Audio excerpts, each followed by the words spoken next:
उरण विधानसभेचा आमदार गरिबांची जाण असलेला, संकटात धावून येणारा मनोहर भोईरच असावा. कवी तारेकर. उरण विधानसभेला शांत, संयमी, गरिबांची जाण असलेला, दुःखात वेळेवर धावून येणारा आमदार जनतेला हवा असल्याचे पारगावचे माजी सरपंच कवी तारेकर यांनी बोलताना सांगितले. पंचक्रोशीचा विकास व्हावा तसेच समाजासोबत राहणारा खरा माणुसकीतील आमदार म्हणजे मनोहर भोईर आहेत. स्थानिक आमदारांनी विकास शून्य केला असून माजी आमदार मनोहर भोईर यांनी गावाचा विकास व्हावा म्हणून समाजासोबत राहिले. पावसाळ्यात डुंगी, पारगाव, ओवळा गावात पूर आला तेव्हा माजी आमदार मनोहर शेठ भोईर धावून आले. त्यांनी पुराचे पाणी घुसलेल्या भागाची पाहणी केली. स्थानिक आमदारांनी सत्तेत असताना लोकांना कशा प्रकारची वागणूक दिली हे सर्वांनाच माहीत आहे. पारगावातील महिलांचा डोक्यावरील हांडा उतरवण्यासाठी 400 मीटर नवीन पाण्याची पाईपलाईन, 2.5 करोड योजनेतून पाण्याची टाकी बांधून देण्यासाठी माजी आमदार मनोहर भोईर यांनी सहकार्य केले.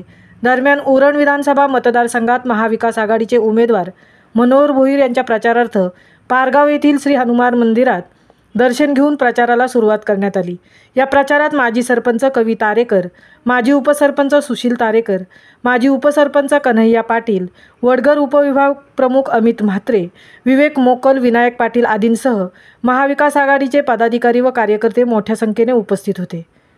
महामुंबईसह मिलिंद खारपाटील, उरण.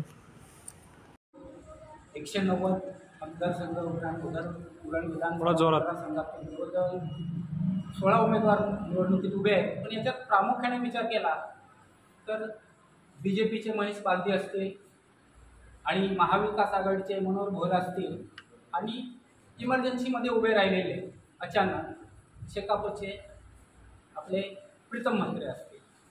तर आजची परिस्थिती अशी आहे की मी या चॅनेलच्या माध्यमातून फक्त तरुणांना एक आवाहन करू इच्छितो की आजच्या घडीला जे देशात राजकीय माहोल आहे त्याच्यात राजकीय क्षेत्रातील जे बंकक कमकुवत आपण काही वाचाल व्यक्ती आहेत ती जे विधानं करतात त्याच्यावर दुर्लक्ष करून आपल्या देशाचा, आपल्या प्रगतीचा कसा विचार करता येईल या क्षेत्रात तरुणांनी लक्ष द्यावे. आजपर्यंतचा इतिहास बघता जे काँग्रेस पक्षाने 70 वर्षात काय केलं अशी जी अनेक भक्तमंडळी म्हणतात त्यांना मी उत्तर देऊ इच्छितो की काँग्रेस पक्षाने 70 वर्षात जे सामाजिक स्थैर्य ठेवलेलं आहे ते या 10 वर्षात नष्ट झालेले आहे.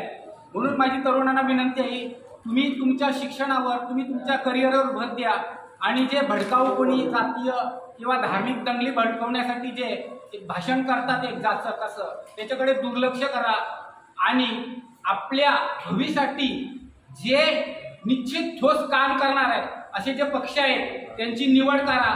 त्याच्यात प्रामुख्याने आता विमानतळाचा विषय त्याबद्दल बोलू शकतो. प्रत्येक वेळी आश्वासनं दिली कवी तारेकर यांनी सांगितलं, पण तसं काय आमचे जे नेते आहेत सामाजिक क्षेत्रात ज्यांनी आपलं आयुष्य अर्पण केलं ते दिवा पाटील साहेब त्यांच्या नावानं हा नवी मुंबई विमानतळ व्हावा यासाठी फक्त प्रत्येक वेळी आम्हाला आश्वासनं मिळाली.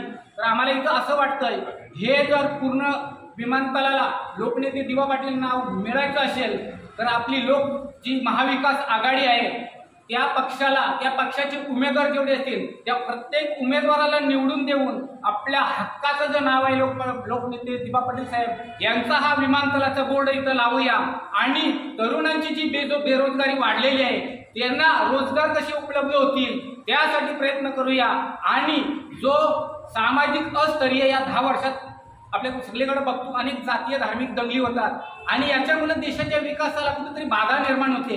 तर हे सर्व रोखण्यासाठी सर्व हुशार आणि तरुणांनी, सुशिक्षित तरुणांनी जागृत राहून महाविकास आघाडीला आणि त्यांनी अधिकृत जे उमेदवार उभे केलेले आहेत निवडणुकीत त्यांना जास्तीत जास्त मतांनी निवडून द्या हीच माझी इथं तरुणांना प्रार्थना. जय शिवराय, जय महाराष्ट्र, जय भारत.